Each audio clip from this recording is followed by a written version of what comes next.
Good evening and welcome to this edition of the News Hour. I'm Sanket Upadhyay.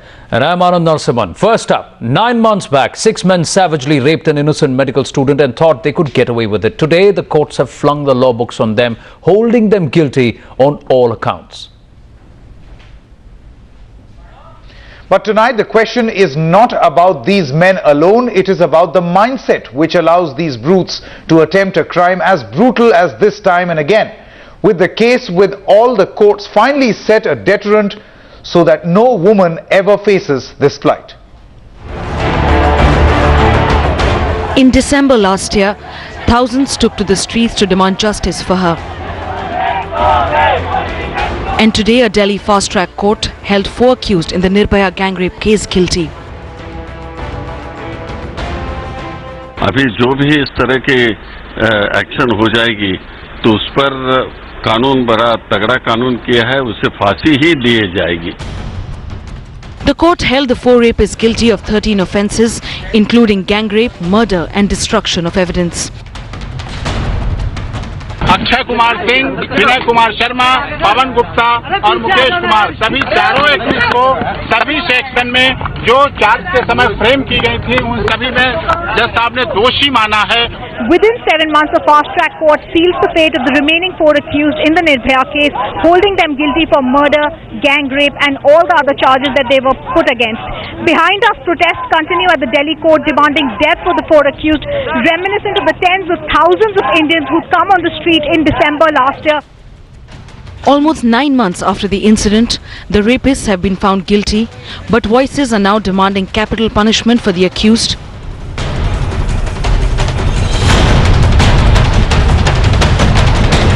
इन चारों को तो निश्चित तौर पे फांसी की सजा होनी चाहिए क्योंकि आरोप इतना जघन्य है और दोनों हो गए. अब तो गैंग रेप के साथ हत्या भी हो गई. ऐसी सजा देनी चाहिए कि सजा अपने आप में एक संदेशा पहुंचाए तमाम उन लोगों को जो इस तरह की हरकत करते हैं. The brutal gang rape on the night of December 16 shook the nation's conscience, and just minutes after today's verdict, protests once again broke out outside the Saket court. Just when the court had pronounced all the 4 accused in the December 16 brutal gang rape case as guilty, protests erupted outside the Saket court. Many youngsters gathered here demanding death sentence for the rapists. The 23-year-old's family has been fighting for justice, demanding death for the brutes. हम सजा की भी मांग करते हैं और इंसाफ की भी उम्मीद करते हैं कि इनकी एक ऐतिहासिक फैसला दिया जाए और इसका जनता में इसका संदेश जाए.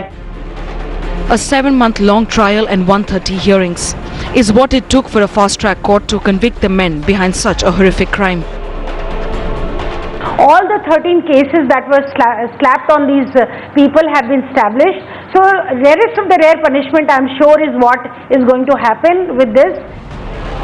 An act so brutal that it forced the nation to take to the streets, demanding harsher punishment for crimes against women.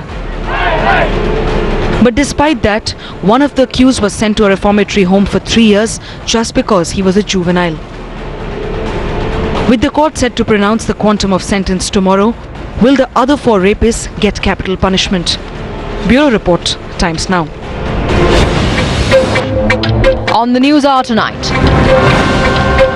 Tough laws in place. Is it now time to push for proper implementation?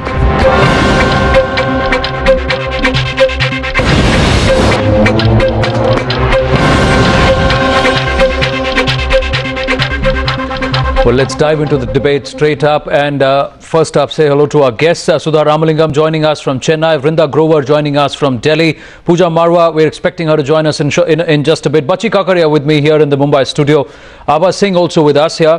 Good evening. Shazia Ilmi with Sanket there in Delhi. Malika Sarabhai joining us from Ahmedabad. Mr. Sudhir Thailang joining us in Delhi. And also Ranjana Kumari with us from Delhi. But first, let's ask the lawyer in the mix the first question. We'll talk about the implementation and the issues in just a bit. But are you expecting the verdict, the quantum of punishment, to be a deterrent? Will this be a precedent, Abha Singh? See, it may be a precedent, it may be a deterrent, but it may not be, because tomorrow when the judgment, the quantum comes, it is going to be governed by the previous law, and there was no death penalty for 376. It is only in this case the death penalty we are asking, rarest of the rare, because murder 302 is there. The new amendment, Criminal Law Amendment Act 2013, has said that 376A only death penalty is there when the victim is reduced to a vegetative state or has died, or again if it is a repeat offender.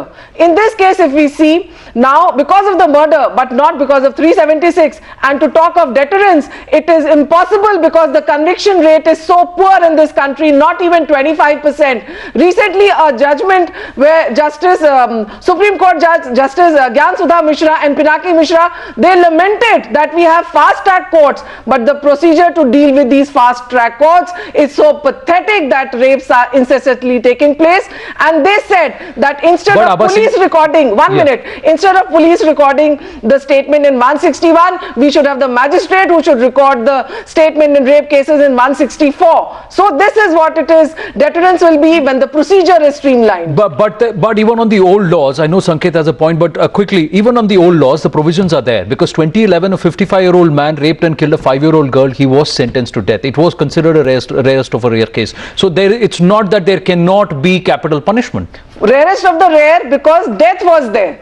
The country today is saying, why not rape is equally heinous and a grotesque offence, why not death penalty for 376 IPC? So this is that would be the deterrence. Otherwise, just for murder, because murder has taken place, because death has taken place, and you give life death penalty, it is not going to be a deterrence. Okay. Anand, in fact, we have Shazia Elmi as well as Mr. Sudhir Thailang here in the Delhi studio.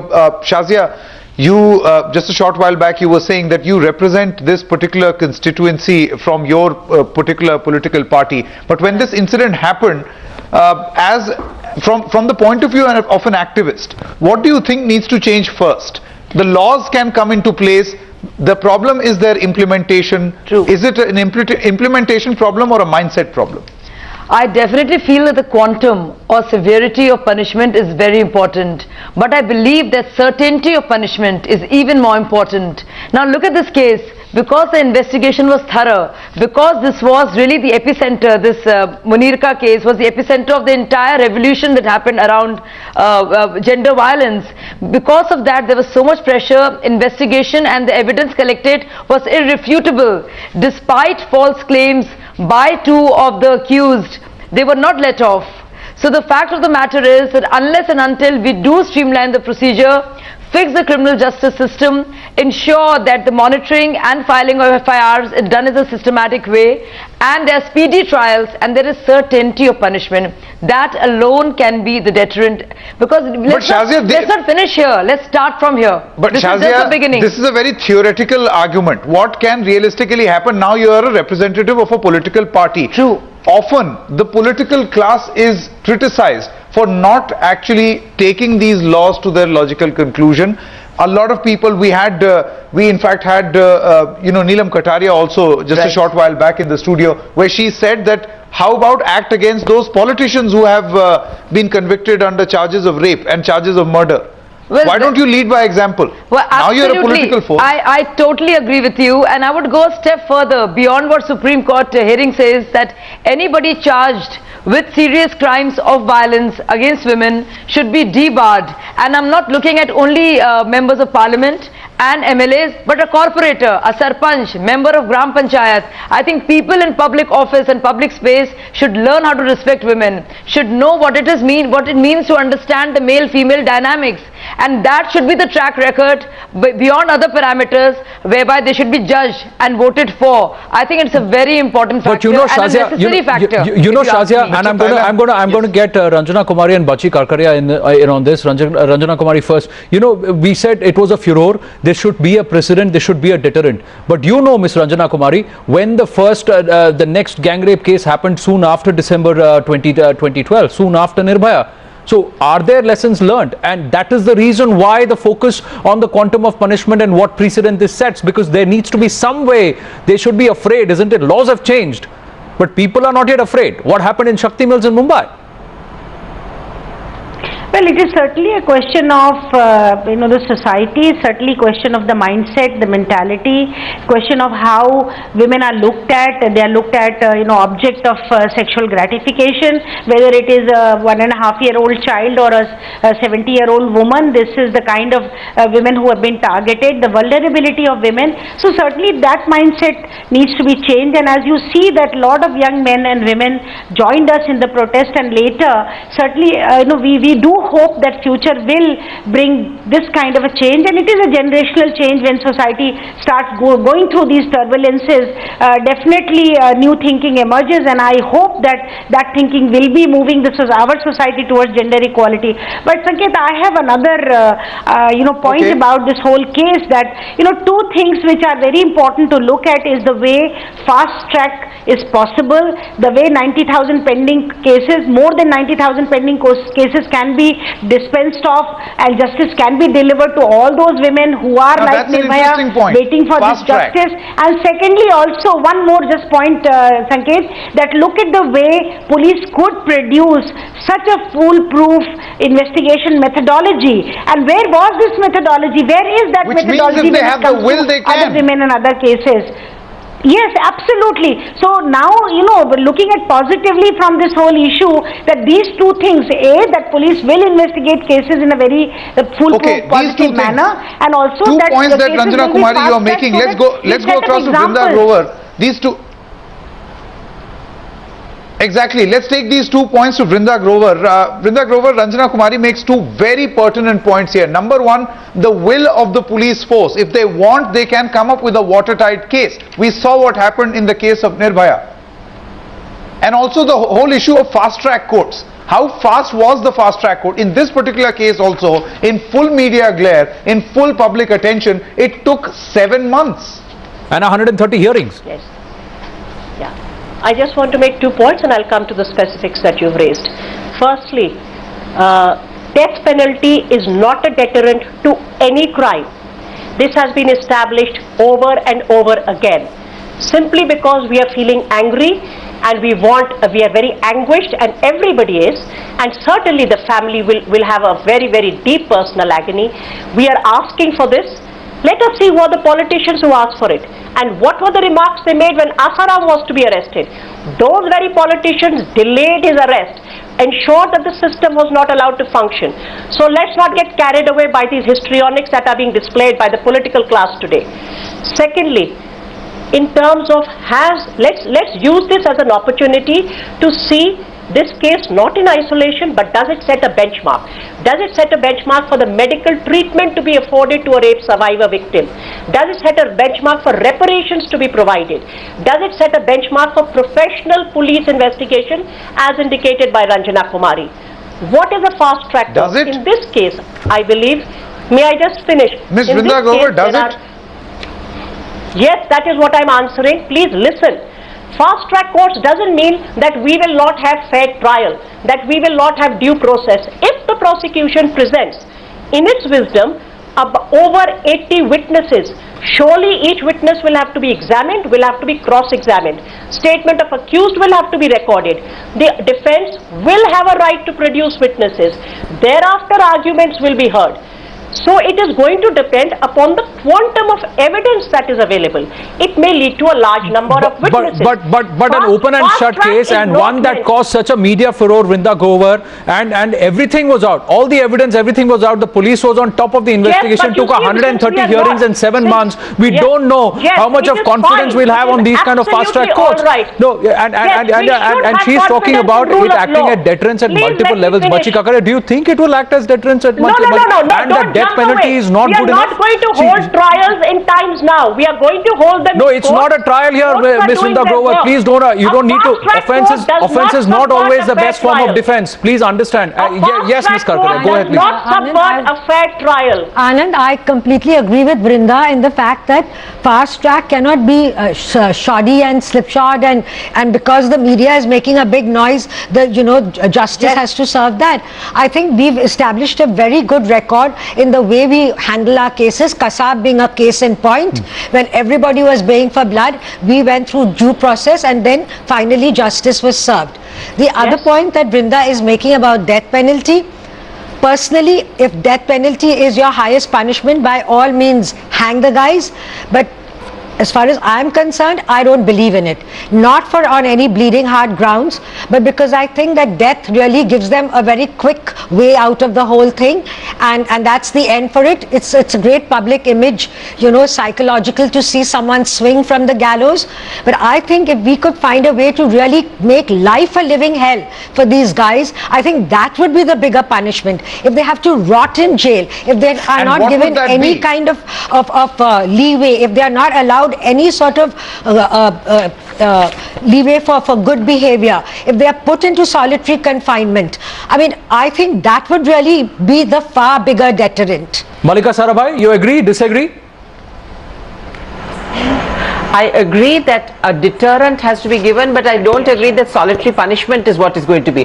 What is it that counts for an Indian man? Main marad hoon, meri mardangi, and this sort of nonsense. So if it means you neuter them and then you push them back into society so that they have to live with that humiliation, like this guilt-free women have to live every single day of their lives. They live with these scornful views, they live with these rude comments, they live with this terrible feeling of being raped. We need to make men feel that way. Death is too easy, and in any case, as Vrinda said, death penalties haven't solved any crimes. So I think we need to actually think through what are the things that will shame people, because shame is the only thing that seems to be a deterrent in our society. You know, to come to Malika's point, I think shame really is it, but then shame has to start when you talk to a mindset. I think that shame has to be then shame as much for the bystander who watches women getting molested. I hate this word eve teasing, but having lewd remarks passed against them, or being virtually stripped either with their eyes or physically on the street. I think that shame has to get into the mindset of ordinary people, again, I don't want to use this word society because it's a faceless word, but I think every individual must feel the same shame. Only then will that mindset change. We were all shamed, we were crying, we were weeping at India Gate when Nirbhaya rape happened. But what about the Mumbai photojournalist rape? In 5 months the same thing happened issue to just shame. What about the fear of the law? Exactly. That's what I'm saying. We were unhappy, we were sad when 16 December happened. But here in Mumbai, Shakti Mills, the same thing went on. It was a group gang rape, 7-8 rapes. Now you're getting to know that that was the modus operandi. Were they not shamed? The country was shamed. We said we are shamed, we are shamed. World ratings have gone down. But it doesn't. It is the law of the land. And unless and until there is fear of the law, justice has to be quick, speedy, and it has to be shown that we are going to be strict about it. Only then justice has to be swift, it has to be delivered. There has been 1 minute, there has been an 870% increase. How does shaming change the mindset? Mr. Sudhir Thailand. Yes. Mr. Thailand, do you think that by shaming, you know, people who commit rape or who have been accused of committing rape and then they are convicted are a result of a sick mind? These people are sick. The society should deem them sick. So apart from just shaming them, shouldn't there be a fear of the law? A strong fear of the law? I completely agree with you, Sanket. The thing is that how can you shame shameless people? Exactly. These are completely shameless people. They got nothing to lose. What does shame got to do with this? Shame has got nothing to do with it. But Sanket, we are living in a country which is living in 21st century stone age. Anand? No. Am I speaking or somebody else? Yes, yes. No, go. We'll just I'm saying that. Yes, Mr. Talang, complete. We are living in a 21st century stone age India, in which the police has become completely dysfunction, barring this case and many other cases. It is a completely inefficient, ill-equipped, ill-trained and absolutely insensitive and corrupt force. In many places, I'm not talking about just Delhi or Bombay. In these places, we have the media, we have so many other counter. So that means, Mr. Thailand, you're talking about deliverables. You're talking about police reforms. You're talking about fast-track courts. I'm saying there is two things which matter. Two things which matter the most in these cases is, one is the police system which has to be reformed. Police force has to be sensitized about these women crimes. You go to a Delhi police thana and you try to just file an FIR, it will be impossible for even a very influential person. For a poor woman or any woman going to a police thana in Delhi, Bombay, just think about small places. Go to Badmer, go to Jaisalmer, go to a place like Muzaffarnagar or places like you can't even file an FIR. And judicial system, millions of cases are lying there, and see this condition of the courts. If you have to believe it, go there to believe it, what kind of condition these places work. In this kind of condition, that is exactly why. That is exactly why the question, Mr. Tailang, to everyone. The question is, for the first time realized. But one more point that I want to make, Sanket. My point is that every time something like this takes place, do you need 10,000 people to go to India Gate? To go to the streets? Correct. So what do you do? What do you do? That's the question, isn't it? The question is, how do you shame them? How do you act as a deterrent? Because unless there is fear of the law, unless there is fear that is struck, if I am caught, then it's over. The story is over for me.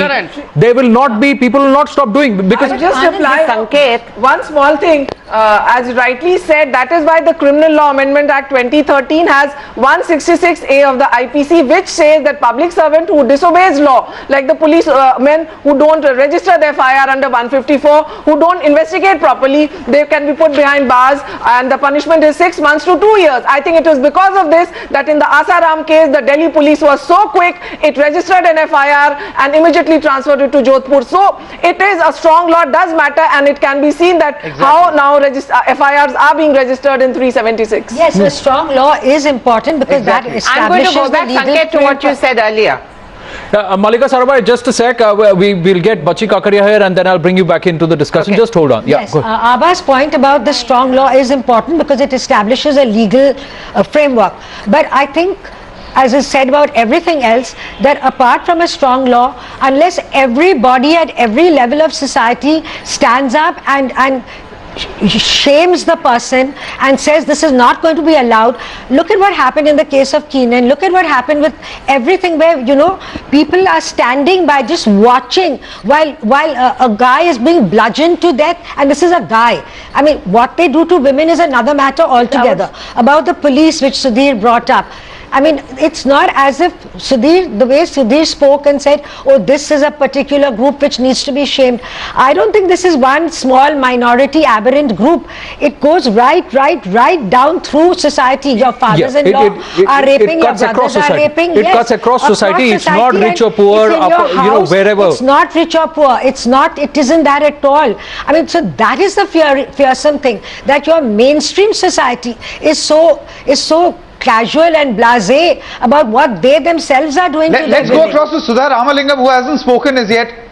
Yeah. Sudha Ramalingam, where do you stand in this particular issue? I think we are having a sort of a debate here whether what is the right way to go forward as far as these cases are concerned. There is one, suggestion that has been given by Bachi Kakaria, who feels that people should be shamed, and that is the way to go forward. There are others who feel that you can't shame shameless people. The law has to be tough.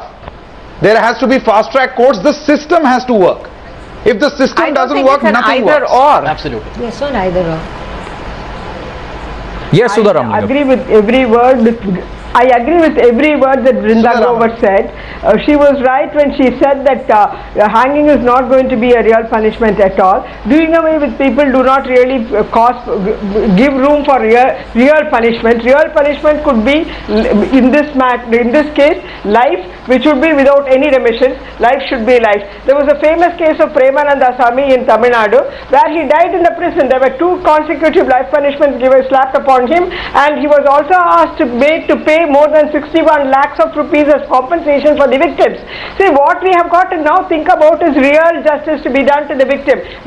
Do you want Sudha Ramalingam and Vrinda Grover, do you want a sexual assaulter back on the streets? Because we don't want a case wherein you have a juvenile who comes out as an adult and then threatens the same very family whose kid he had actually raped and killed. He threatens the family of assaulting their other child also. Do you want such situations? Do you want the likes of these accused back on the street? Can I answer this? I think you should. Yes, can I answer One minute. I think you should read. 1 minute. You should read Verma Commission report completely. He has dealt with this in a very, very elaborate manner. He has shown how scientifically also it is not good to punish a juvenile. And forget science, madam. Look at the reality. Vrinda Grover, any woman who's been assaulted has been assaulted and scarred for life. So what is the punishment to those assaulters? I'm sorry if you can't be Vrinda Grover, like this. yeah, Yes, Sudha Ramalingam, I'll come to you. But the fact is, you cannot think about science when it comes to the modesty of a woman, because most of the women who are watching this will not agree with you. Because a woman who's been assaulted is scarred for life. Is she or isn't she scarred for life? So then what happens to those assaulters? How do you make sure that you don't have many more like this in our society? And these people learn a lesson. They don't come out and threaten others once again and saying that I will get away with it. Nobody's going to do anything. I'll spend a few years in jail and come back and assault more women. Vrinda Grover. No, yes. And please don't interrupt if you don't like the answer. You have to ensure that people are really reformed. Can I just answer this for a minute? Can I say something? Yes, Vrinda Grover. Sexual assaulters are on the road. Sexual assaulters are in homes, in offices, they are everywhere. So let us not think that we have put sexual assaulters away by punishing 4 men. Let's not be so short-sighted. We are asking. We're not being short-sighted, Vrinda Grover. We are trying to put the fear in the mind of the sexual assaulters by putting these 4 people away. Don't like the answer. You please listen to what I'm saying properly and then you respond, Vrinda Grover. How do you stop them from doing it? By putting these 4 people away, will you stop other sexual assaulters? You don't. You stop them by making sure that the fear goes down to everyone, that if I commit any act of sexual violence, including molestation, sexual harassment, stalking, the police will pick me up and the judiciary, and Ms. Grover, how will without that happen? bias. If you will let me complete, you will get to know. And what do you do to parliamentarians and ministers and police officials who say they deserve it? That women deserve it? What do you do to them? Do you put them in jail as well? I think we should. Women ask for this. That is where the problem lies. You don't want to know the problem. That's why you don't get the right solutions. We are identifying the problems. The problems are systemic in nature. You cannot get rid of them. They are in the police. They are in the bias of the judiciary. They are in the weak and shoddy prosecution. Where has 166A been used, which Abha Singh mentioned? Why was it not used when in Haryana they are not filing FIRs when Dalit women are getting raped? Why did 166A not get used? Why did 166A not get used in Gandhinagar? Those are the questions to ask the police commissioner. No, Vrinda Grover, you're talking about the implementation in certain cases. That is the way. No. Please focus on those who are caught. What do you do with those who are caught? What do you do with those who are caught? I would like to make a point here. Please understand, if I may be allowed, deterrence is created through implementation. Deterrence is created through implementation. That is how deterrence is created. Implementation will come after the law is made. Do we know that the natural law school student who was raped by 8 men has dropped out of law school Bangalore? A brilliant girl loses out her career. And what do we talk of? We will shame them. We will implement. First thing is punishment. The person who has been harmed needs that for the confidence of the society that it has to be checked. Why did such a heinous crime happen in Shakti Mills? Will not come like this. Strong laws, strong implementation, strong conviction. These 3 things together are needed. I think this thing, the numbers has to be checked. Abhaji, I don't think. Abhaji is making a strong point. You know, I just want to say one thing. Just one thing. Let me finish. There are 2 things we're discussing. We are discussing law enforcement and implementation. We're also discussing the deep-rooted prejudices in our society, which is highly patriarchal, feudal and misogynistic in nature. That we all are victims of this patriarchy is a fact. That we suffer from it. And this is what we see, the manifestation of it day in and day out. But we cannot allow our judicial officers, people who deal with the criminal justice system, our lawmakers, law enforcers, to continue. We have to recondition them and challenge that very social conditioning. Can we allow politics on an issue like this? We cannot allow politics on the issue. But the Aam Aadmi Party did politics over the rape of a 5-year-old from Gandhinagar. Aam Aadmi Party saved that girl and helped register a case. Please don't say that. And I think all parties should do what Aam Aadmi Party did. Now that you're making it say it, I think all parties should do and help out. So you admit that you are doing politics over that issue? No, but what is politics is working with people. We'll get Malika Sarabhai and Ranjana Kumari in. Name a BJP or a Congress or any other political helping a rape victim. Registering an FIR, I got two FIRs. Don't make this into a political issue, for God's sakes. It's a good thing. I wish politicians did that. No, he brought this point in. I was not even talking about it. I was not even mentioning it. I was making another point. Please listen to me. This is not about any a political party. This is us as a people, as a society. So we're discussing two things and they're not mutually exclusive of each other. Yes, law enforcement, implementation, streamlining a criminal justice system, monitoring our IFIRs, ensuring that magisterial inquiry, forensics are in place. It's important in an immediate level. Okay, Ms. Sarabhai. But deeper prejudices have to be looked at. Yes, Mr. Tailang. Coming across to you. Ms. Sarabhai wanted to make a point a short while back. Yes, Ms. Sarabhai. What I was trying to say is that we are in a crisis of mental sickness in this country as regards women. We need to go on what is traditionally called a war footing. We need to attack at every level, starting from the primary school teacher who starts to make a boy feels that the woman is her entitlement, all the way up to the police commissioners, the judges, the jury, the politicians, the women politicians who in parliament go up to a man and say, "Tumhe chudiya pehna de." What is this if not misogyny? There is no single place where we can afford not to go ahead. Fair point made there. Sudha Ramalingam, you were saying something. Yes, go ahead. When a primary school teacher was murdered by a delinquent student, a juvenile student, nobody asked for capital punishment. When BMW cars actually run over people who are sleeping on the road, we are not asking for capital punishment. When a bar attendant, a lady in the bar was murdered, we did not ask for capital punishment. Only when a middle class, upper middle class girl goes and is affected, we start talking about this capital punishment. No, Sudha Ramalingam, you're wrong there.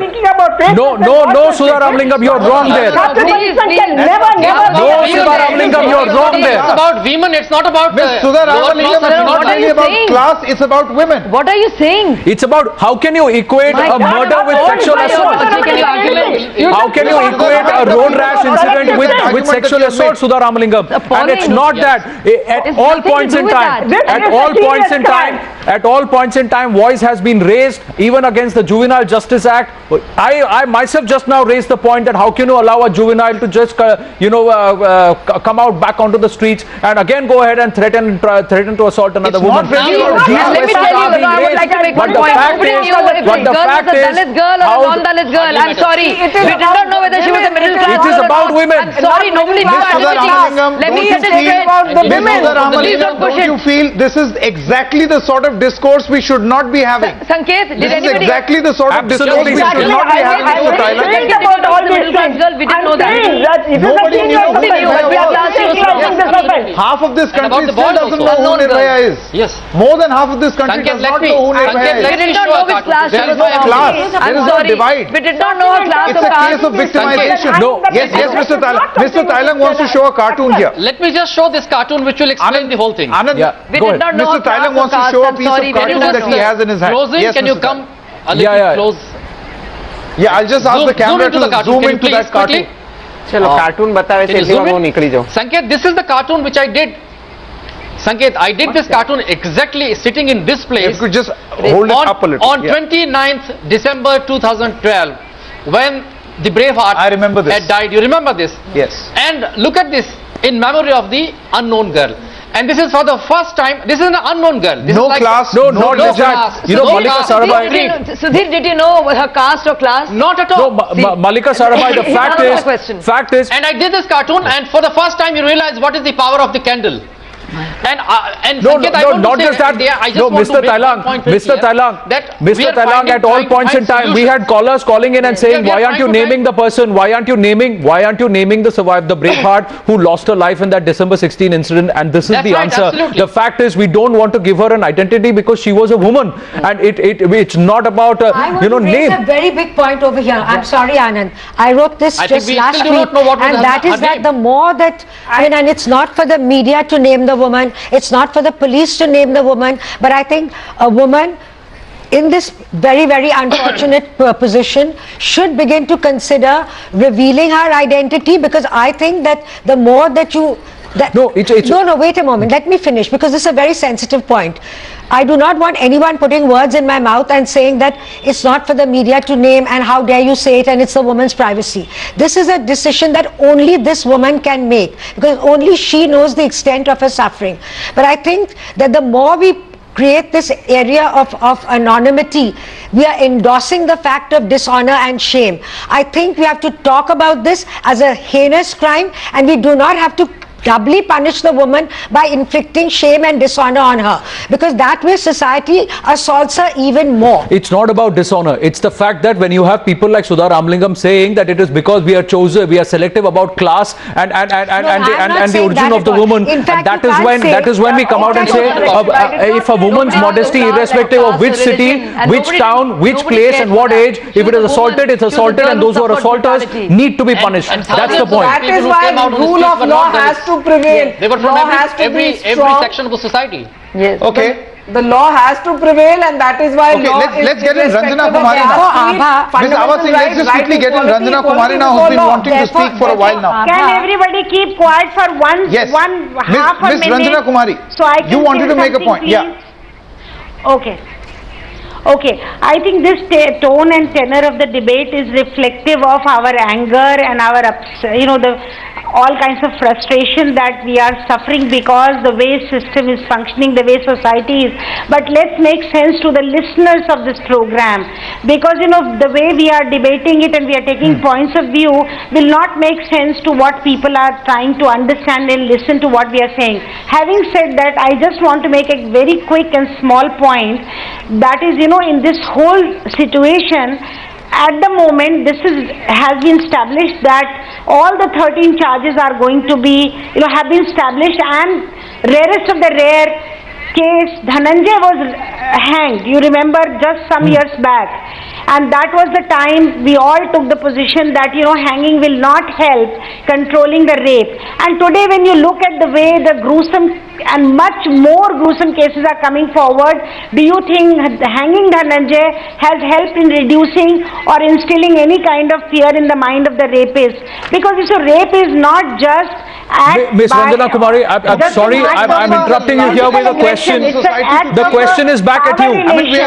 The question is back at you. Sanket, just hear me out here. Ms. Ranjana Kumari, do you or do you not want a sexual assaulter to think that if he is caught, he will be hanged, rather than thinking that if he is caught, he will get away with 7 years in prison? Sanket, what is it that you want sexual assaulters to think? That they can be, their offence is punishable by death? Or do you want them to think that they can get away with it? These cases are being reported. Mr. Thailand. That's a good thing. For the first time in the last few months, media has become very powerful. Media is playing an active role in this entire campaign and forcing the governments and system to function for the first time. Mr. Thailand, please hear out Ranjana Kumari. Mr. Thailand, please hear out. Cases are being reported because people Mr. Thailand, please hear out Ranjana Kumari. If you report these cases, they are not going to be victimized for this. Mr. Thailand, please hear out Ranjana Kumari.